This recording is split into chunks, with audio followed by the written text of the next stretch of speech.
ஆண்டவர் இயேசு கிறிஸ்துவில் பிரியமான சகோதர சகோதரிகளே, ஆண்டவரின் மழைப்பொழிவில் கொலை செய்யாதே, கொலை செய்பவன் தண்டனை தீர்ப்புக்கு ஆளாவான் என்று சொல்ல உள்ளதை கேள்விப்பட்டிருக்கிறீர்கள். நானோ உங்களுக்கு சொல்லுகிறேன், தன் சகோதரனை முட்டாள் என்று சொல்பவன் எரிநரகத்திற்கு உள்ளாவான். தன் சகோதரனை அறிவியலியே என்று சொல்லுபவன் தலைமை சங்க தீர்ப்புக்கு உள்ளாவான். இந்த வார்த்தைகளை பார்த்தோமேயானால் ஒவ்வொன்றும் கொலை செய்வது, ஆண்டவரை வழிபட வருகின்ற மனிதர்களுடைய மனநிலை, பிறரோடு சமரசம் செய்யக்கூடிய ஒரு மனநிலை, இவை அனைத்துமே ஒருவரை கொலை செய்ய தூண்டுகின்ற காரணம் எது, வேறு எது? ஒருவரை பற்றி மனதுக்குள் பல நாட்கள், பல ஆண்டுகள் கோபத்தையும் கடும் சினத்தையும் வஞ்சகத்தையும் பழிவாங்குகின்ற குணத்தையும் வைத்து கொண்டு வாழ்நாளெல்லாம் அந்த மனிதனை ஒழித்து கட்ட வேண்டும் என்று சொல்லி ஏதாவது ஒரு காரணம் வருகின்ற போது அந்த மனிதனை அழித்தொழிக்கின்ற ஒரு எண்ணம், இன்னொரு மனிதனை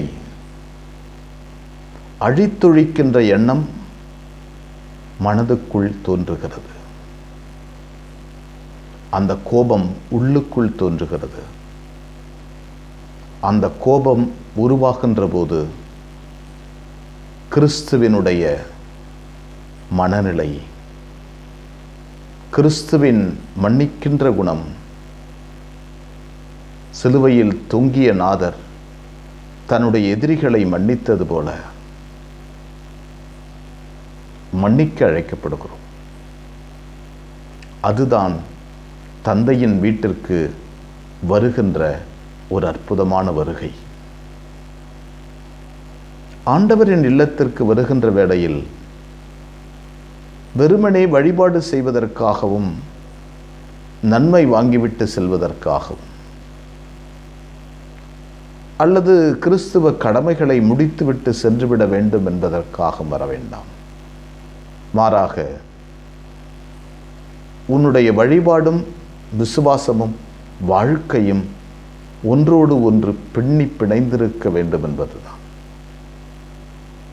ஆண்டவரின் இல்லத்திற்கு வருகின்ற போது உன் சகோதரனோடு சகோதரியோடு நல்ல உறவு ஏற்படுத்தி கொண்டு வா. அப்படி இல்லை என்றால் முதலில் உறவை ஏற்படுத்து, பிறகு ஆலயத்திற்கு வா. வஞ்சகத்தோடும் கோபத்தோடும் கடும் சினத்தோடும் காய்ப்புணர்ச்சியோடும் வாழ்ந்து கொண்டு ஆண்டவரை தரிசிக்க நீர் வர வேண்டாம் என்று சொல்கிறார். மேலுமாக ஆண்டவரினுடைய பிள்ளைகளாய் வாழுகிறவர்கள் ஒருவரை ஏற்றுக்கொள்வதும், ஒருவர் தவறுகளை மற்றவர் மன்னிப்பதும், ஒப்புரவோடு வாழுவதும் மிக அவசியம் என்று சொல்லுகிறார். கிறிஸ்தவனின் வாழ்க்கை முறை, விசுவாசமும் வாழ்க்கையும் தனித்தனியாக பிரிந்து இருக்கக்கூடியதல்ல. விசுவாசத்தின் மேல் கட்டப்பட்ட வீடாக ஒருவருடைய வாழ்க்கை அமைய வேண்டும் என்கிறார் ஆண்டவர். பாறை மீது கட்டப்பட்ட வீடாக, மணல் மீது கட்டப்பட்ட வீடல்ல, பாறை மீது கட்டப்பட்ட வீடாக நம்முடைய வாழ்வும் நம் குடும்ப வாழ்வும் அமைய வேண்டும் என்று ஆண்டவர் விரும்புகிறார். ஜெபிப்போம். எங்களை வழி நடத்துகின்ற ஆண்டவரை என்னை போற்றுகிறோம்.